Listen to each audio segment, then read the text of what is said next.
Hey everybody, Dave here with another Pathfinder rule reminder for you, and this one deals with Detect Magic and whether or not you can use the Detect Magic spell to spot magical traps.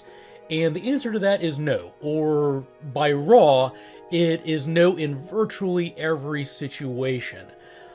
This takes a lot of new players by surprise, especially players who come from other systems and are used to using Detect Magic as their get out of jail free card to just automatically find any kind of magical trap.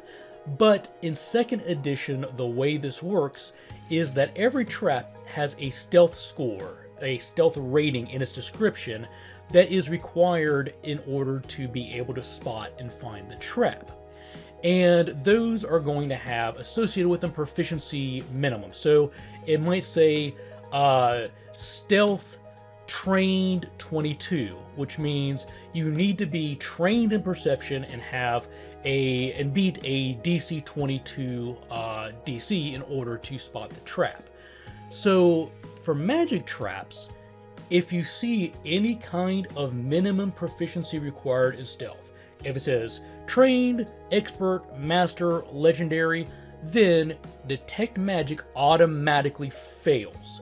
It doesn't matter what level you are, it doesn't matter if you are heightening Detect Magic to whatever level, it's just flat out. Detect Magic cannot detect or spot any magical trap who has a stealth score that includes a minimum proficiency.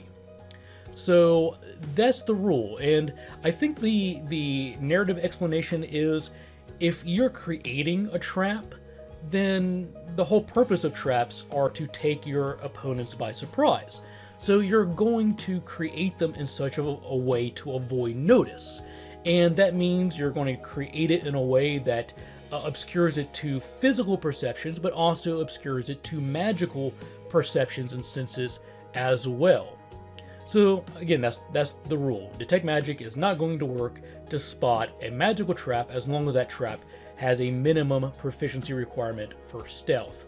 And that's virtually every single one that I've ever seen.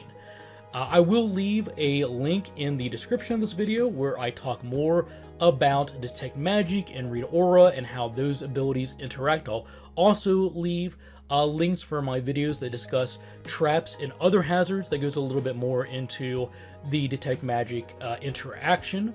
As always, if you have suggestions for other topics for the Rule Reminder series, please let me know in the comments.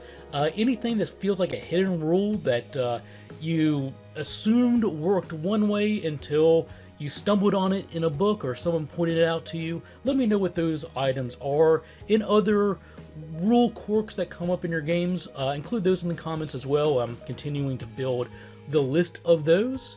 And as always, I also want to thank all my patrons and everybody else out there who supports me. Thank you very much. And thanks for watching. Take care and happy gaming.